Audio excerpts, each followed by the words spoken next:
I think a lot of men just have that instinct. It's like, well, this is a problem. I'm not going to burden others. I just need to focus on somehow I'm going to fix this on my own, and I shouldn't need help. And that is a killer. That's a killer. If you think like that going into cancer, it's going to be a really tough road.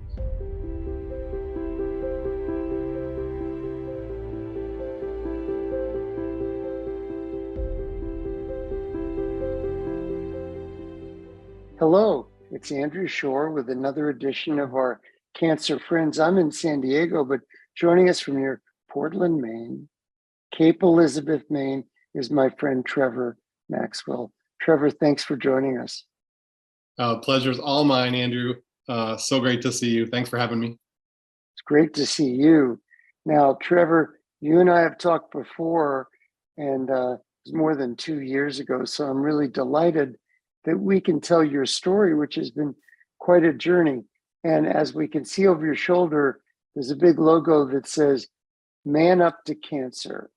And so you have really been a pioneer in giving voice to men like you and me living with cancer and saying that it may be a little different, or that men maybe didn't speak up so much. Maybe we were keeping a lot inside. I'm sure you've seen it all. But It started with you. You've been a newspaper reporter in Portland and New England. You've been in public relations, a wife of many years now. You've been together 30 years, married 20, but you had 2 little girls. What happened? You had a cancer diagnosis. Tell us how this happened. Yeah, so in the spring or late winter, this would have been right around January, February 2018, I started to just get super, super fatigued. And as I look back on it, I know that I was getting more and more fatigued throughout 2017, but I was 40 years old. I had, my working full time as a public relations and freelance writer. My wife was working full time as a teacher, and we had, our daughters were 12 and 10 at the time. So as I started to get more and more tired, I just chalked it up to midlife fatigue. And I had had some bouts of depression, anxiety prior to cancer. So I just said, well, this is mental health. But then eventually it got to the point where, and so we were just kind of cruising through life. The biggest things I would say I identified mostly as being a husband and dad, and also just a writer and someone who enjoyed writing about others and putting the spotlight on other people. And then this fatigue just kept creeping more and more until, I'd walk up the stairs and my heart was just kind of pounding out of my chest. So finally, I was 40 at the time, or 41, and I had not seen my primary care doctor in, several years. I wasn't doing check-ins at that point or annual physicals, because I didn't really feel like I had a need to. So I did finally call my primary care, and she said, hey, we need to do some blood work. Got to figure this out. Did some blood work. Turns out I was super anemic. Didn't have hardly any iron in my blood. And she said, we need to get you a colonoscopy. Have you noticed any bleeding anywhere? And I had not. So went in for a colonoscopy. And even at that time, between my primary care doctor and the gastroenterologist, no one was thinking cancer. I had looked it up, what are the causes of blood loss? And, a couple things. And cancer, of course, is on there, but, never, it certainly was not on the radar.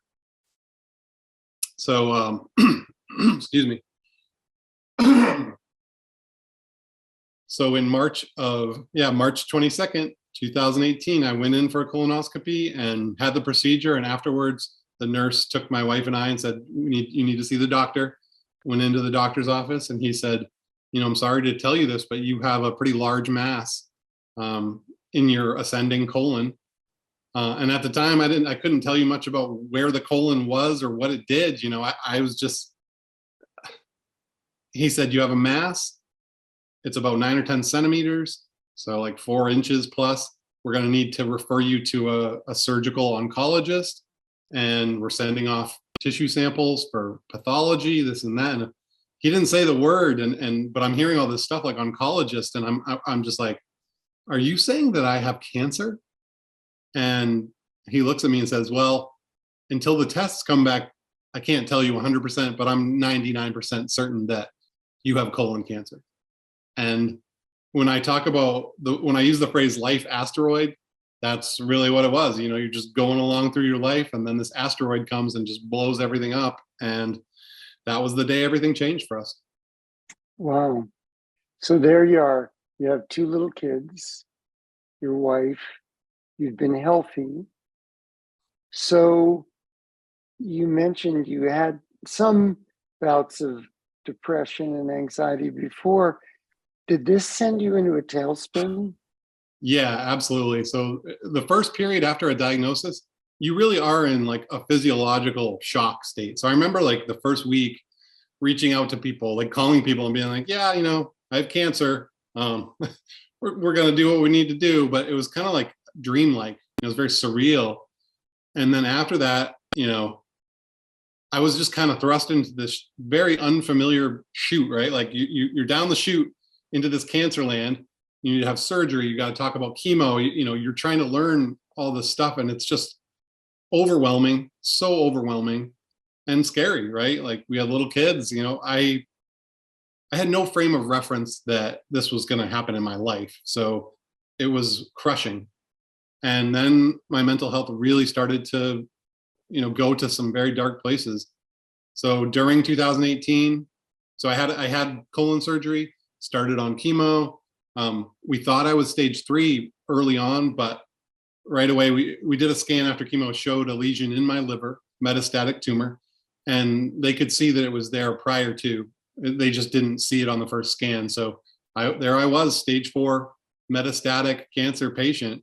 And, you know, in terms of survival, when you're looking at colorectal cancer, if your stages 1 through 3, you're looking at 70+% survival, depending on your stage. You know, it's very good prognosis if you get it early, but once it spreads to other organs, often the liver, the lungs, other places, then the 5-year overall survival rate goes down to, you know, less than 15%.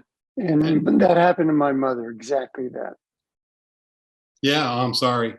Yeah, and so it's a big, right? That's a big difference. Right. So tell us how you reacted. So yeah, just crippling anxiety and depression, very clinical. I thought I was going to have to go into inpatient hospital for my mental health, not even my cancer. So I had the first surgery, chemotherapy, and then I went for my first liver resection in the fall of 2018. And I was just at my lowest point. I was in a very dark place. I was checked out, isolated, couldn't make a phone call, couldn't even talk to people about it. I just thought, I'm going to die. I'm going to leave my kids behind. I'm a failure. Just all this like crushing emotional burden came down on me because I had always viewed myself as a very capable, you know, strong person who was, you know, there for his wife and there for my kids. And this, you know, idea that now I was facing this life-threatening illness with really a terminal diagnosis, and I didn't know how to handle it.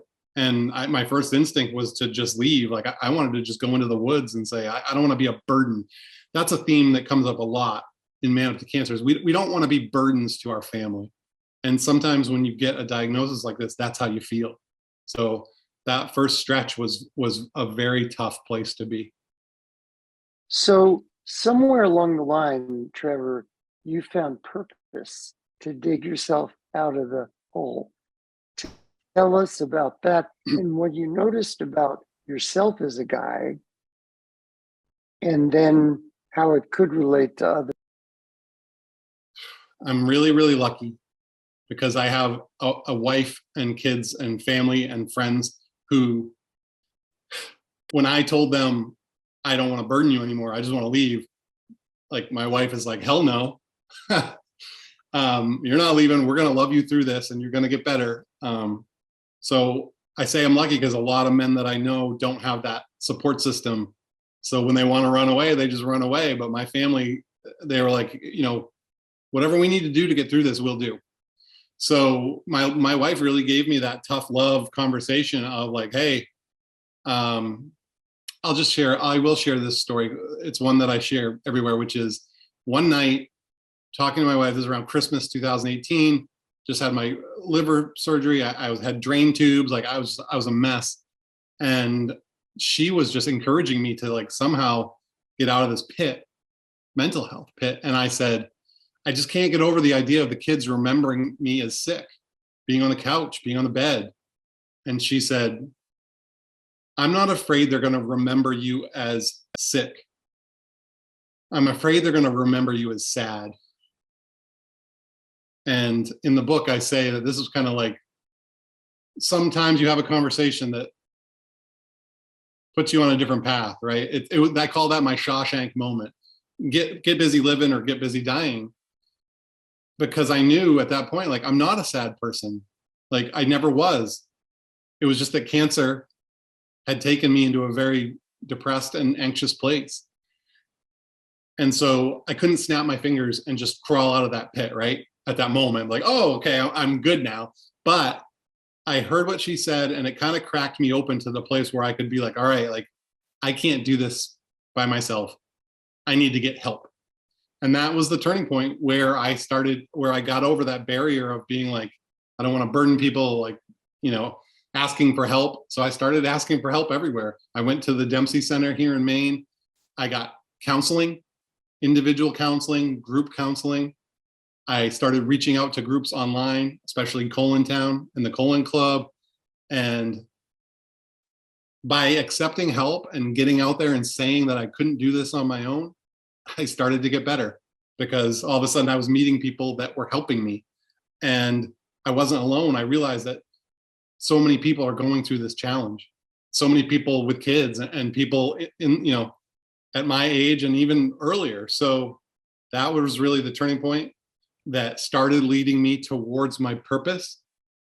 And how I finally really got revved up about my purpose was, as my mental health got better, I started seeing what I call the 3-to-1 rule in cancer land. So in all these cancer support communities, whether it be the Dempsey Center or Colon Town or places online, usually it's at least 3 women to 1 man. So women are much more comfortable in general accessing these supports that are out there, networking, being out there and having conversations with other patients, getting second opinions, like all this stuff. And the question that I had was, where are the men at in these support spaces? Is it possible that I'm like one of the only few men who like is getting crushed by this and like needs help? And I knew in my heart that the answer was no, that I knew that there was other guys out there struggling like me and who could use the benefits of these support places. But maybe these places, for whatever reason, just weren't connecting with the men, right? Like, so there was barriers. Men needed the help, but they're not accessing it. And that was the issue. And I was like, okay, I was looking for a place to give back. And I was coming out of this mental health pit, and I'm like, I'm going to help these other men who are out there in that place where I was, but maybe they don't know where to go. And that really was the genesis of the Man Up to Cancer movement and mission, was to say, let's build something specifically for men who are out there struggling. And by supporting them, we can also support their partners and spouses and families and communities. So I always say, Man Up to Cancer, we inspire men to avoid isolation during the journey.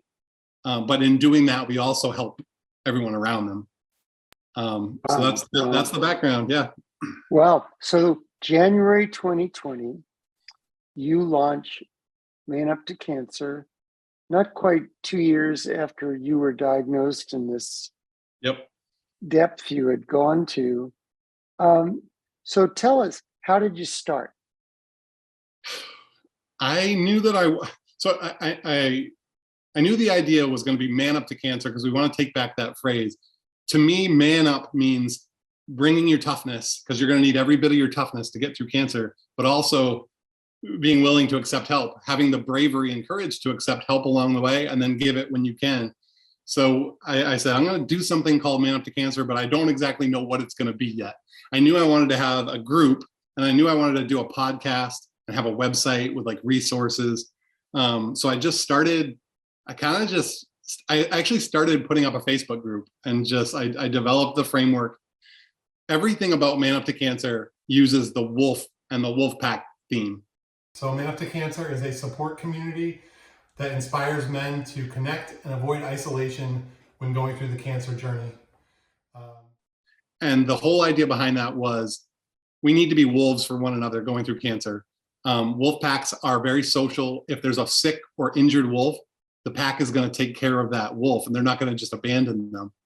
And if that wolf dies, they have ceremony. They remember that wolf. And I'm like, as men going through cancer, why aren't we together like this? We need a pack.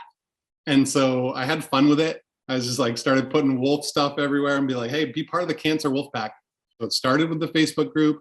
Then I started the podcast. I've done 68 episodes on a little break right now. But, of course, all through this, though, I'm going through cancer. Like, I still have active cancer. I've now had 5 major surgeries. I've gone through a bunch of chemo. So I haven't really had a break from that, the physical treatments of cancer. My mental health has been a lot better. I still have my days, of course, where I have ups and downs, and I throw a pity party occasionally, but I just don't dwell there like I did. And if I do, then I know it's time to use the tools in the toolbox. So yeah, I guess I just mentioned that is that we've sort of had to grow organically and slowly, which is good. That's the way it should grow, like a community like this. But a piece of that has just been because I've been going through, I've been in the trenches with the treatments I've been going through. So I've needed, and I've really wanted Man Up to Cancer to just kind of slowly grow. I mean, we're not about numbers. Like, yes, we want to help the guys out there who need it. But to me, it's about the quality of the relationships and the quality of the people who come into the group. And so I'm just really proud of all of us, and not just Joe. We have a lot of other leaders now in the group who are ambassadors for Man Up to Cancer. So it's not just me out here, saying a message. We have a pretty large group of ambassadors who believe in this mission of not isolating, and who are out there talking about it. Yeah. What is it, Trevor, about men where without your organization, we tend to stuff it? And I've been that way. I mean, I've been living with leukemia for 26 years. And so little kids, duties as a father, a breadwinner, just try to push on and not talk about it much. Absolutely. A couple things come to mind. And number one, I talk about this, and I talk about this a lot in the book, is cultural conditioning. So we are conditioned as men in America and in many other cultures to, when a challenge comes along in life, that we're supposed to be able to fix it or solve it, that we are supposed to be strong and tough, and that we can handle our business, right? And so that is not necessarily a bad thing. Like, if you have a home improvement project or something that you want to fix in your house or something like that, or something, for a lot of things, that rugged individualism is a positive. But with cancer, it's not. So men who isolate going through cancer have worse problems with mental health, anxiety, depression, all that stuff, more substance abuse. They are more apt to have broken relationships, and they have worse medical outcomes. So there's real consequences here. But I think, to your question, I think a lot of men just have that instinct. It's like, well, this is a problem. I'm not going to burden others. I just need to focus on somehow I'm going to fix this on my own, and I shouldn't need help. And that is a killer. That's a killer. If you think like that going into cancer, it's going to be a really tough road. So that is part of the messaging, is around, I know you guys want to be tough and handle all your problems on your own, but in this case, let's go through it together. So I think it's part of the culture, right? That's number one. And then number two is, it's the environment, right? So these support communities, a lot of men, we're trying to meet men where they are. And a lot of men don't feel comfortable going into a co-ed environment, or an environment where it's 75% women, 25% men, and being vulnerable with sharing about the struggles they're going through. And that is meeting men where they're at, because, it's 2022. We'd love it if everything could be co-ed and not have genders assigned to it, but that's not the reality on the ground. The reality on the ground is that many men just don't feel comfortable. They don't want to be perceived as weak. They don't want to be seen in those groups as struggling. But if they have a group of guys. So this is the environment piece of it, because I think we have these stereotypes around men where people are like, well, you can create whatever group you want, but the men aren't going to be willing to share. Like, they're not going to be vulnerable. I'll tell you what, you give them a platform and have it be just guys, and the sharing is just like, so I think some of it is just some of these men hadn't had a support environment that they felt comfortable in. So Man Up to Cancer, especially with just like the guys only place, gives them a place to start being more vulnerable, sharing some of the struggle, sharing about what it's really like to go through this cancer without those feelings of feeling like shameful or that they're going to be judged. And once we put up the walls and started inviting people to do that, and some of our role models started sharing their vulnerabilities and like how bad it sucks to go through cancer sometimes, all of a sudden, all these men just started opening up.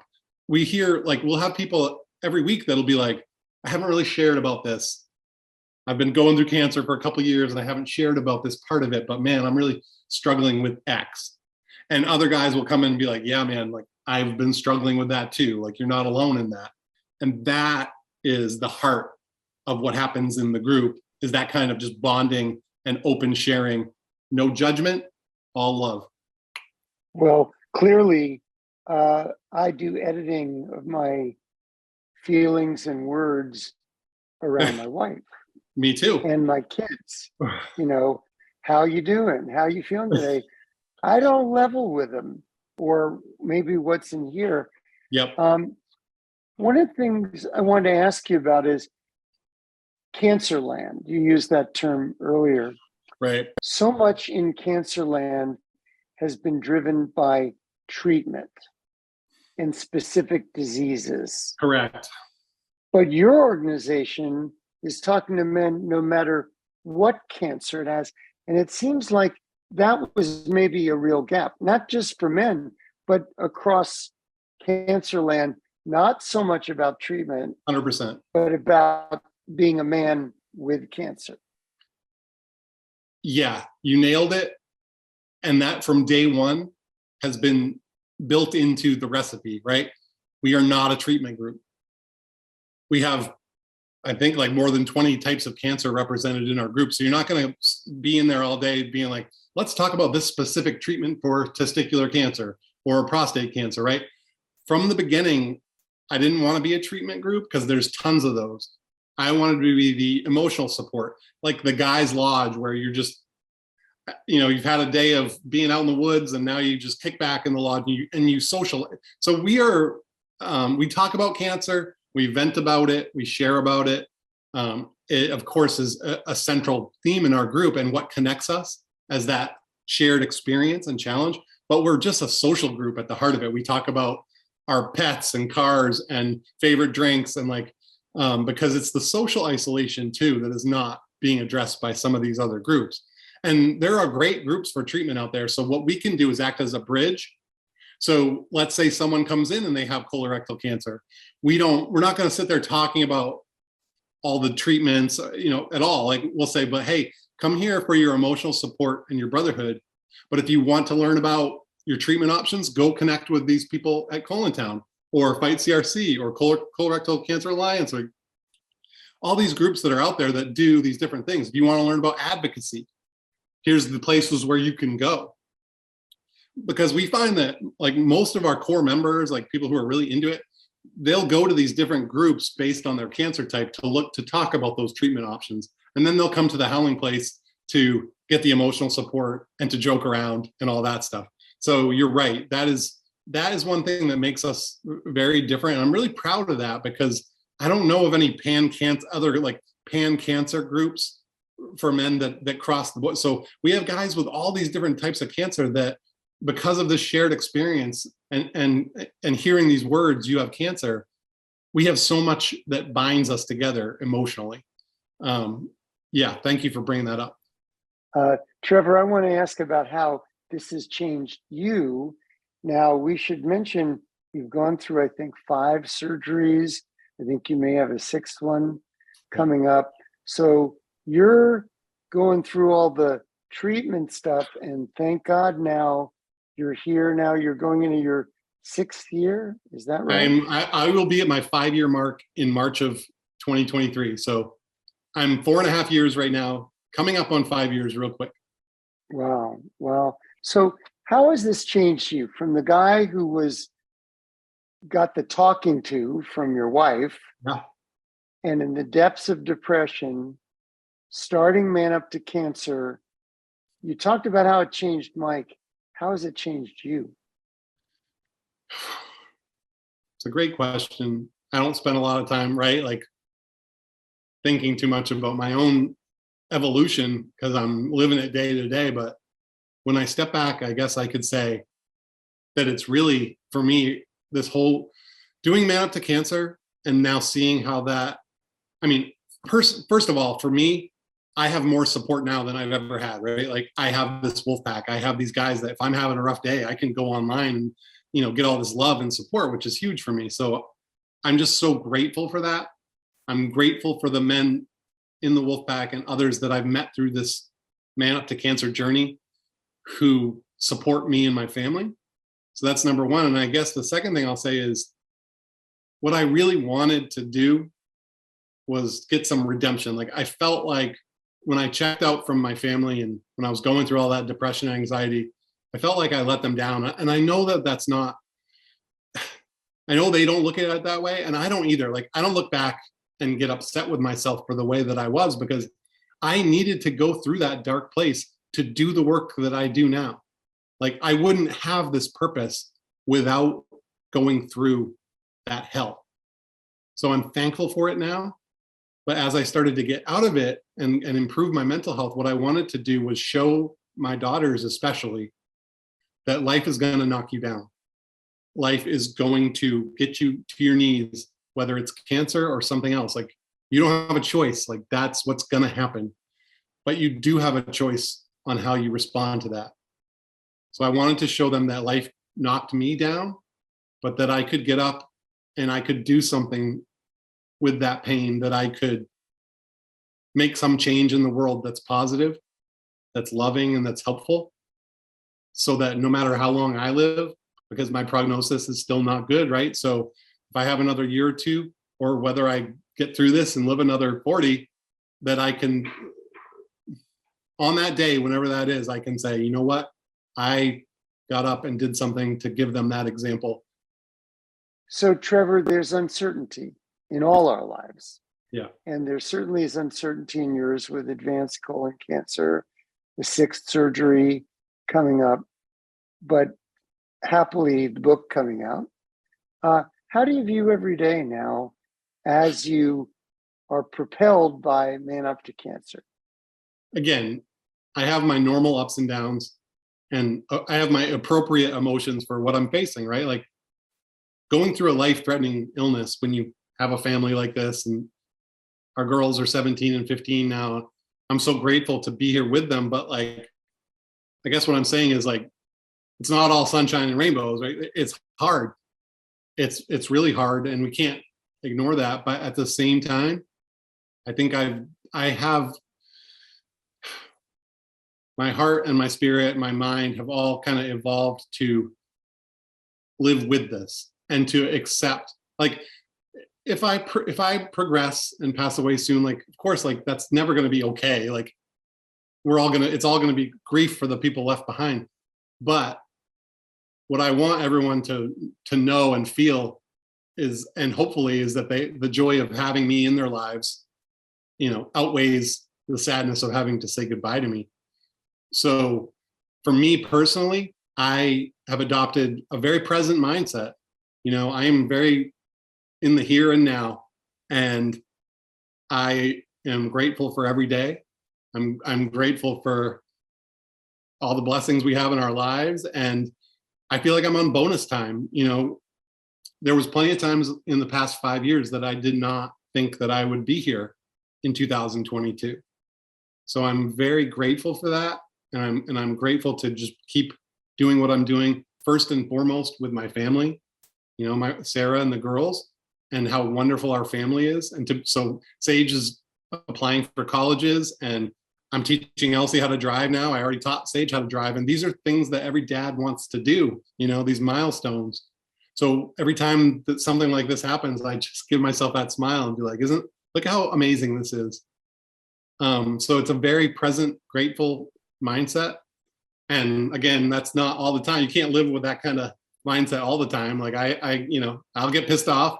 I'll get sad. I'll get upset, but for the most part, I'm much more present and grateful than I was. And I've always been a grateful person, but now it's even more so. Like I'm out walking the dog and just wondering at nature and being here. And, you think those big thoughts and big feelings when you're living stage 4. And I'm grateful for that. I didn't see all these silver linings, which there are many. I didn't see early on in cancer, and I would have said, like, don't even talk to me about the gifts of cancer. But now that I'm almost 5 years in, I'm definitely accepting of them. So I think, I think I'm in a good place. I think I'm doing the best that I can. I think our family's doing the best that we can with a really tough situation. And doing Man Up to Cancer and being able to have those relationships and being able to bring something positive in some lives out there in cancer land outside of my family is something that I'm most proud of. And it's an honor and a privilege to do it. Well, just as you say you've received gifts, though, with Man Up to Cancer, you've given us a gift. And I want to thank you as a guy living with cancer. And I know I speak for many, Trevor. We all have our journeys. You've had your own personal journey, but the fact that you have found purpose and then reached out to all of us, thank you, my friend. I really appreciate it. I accept that. And thank you for everything you do. And thank you for saying that. I really appreciate it. And lastly, could you repeat the name of the book? Because I can't wait. Yeah. Open Heart Warrior Spirit, A Man's Guide to Living with Cancer. And I say the emphasis on with because it really is about, there's so many books about how to beat it and how to cure it and this and that. It's like, this book is about living with it and some of the mindset changes I've gone through and some tools that I hope that people can use as they're going through it. So yeah, it's going to launch on Amazon December 6th. Open Heart Warrior Spirit. And I'm so looking forward to getting your feedback on it because I think, given the fact that we've known each other and talked occasionally, I think that it's going to resonate with you at an even deeper level. I'm sure it will with so many men. Trevor Maxwell, we wish you all the best. Thank you for what you've been doing. And as you continue on your advanced colon cancer journey, hopefully the treatments continue to be effective. Yeah. And all the best with Sarah and the girls in college and thriving. And we'll see you again soon, Trevor. Thank you so much for being with us on our Cancer Friends program. Thank you, Andrew.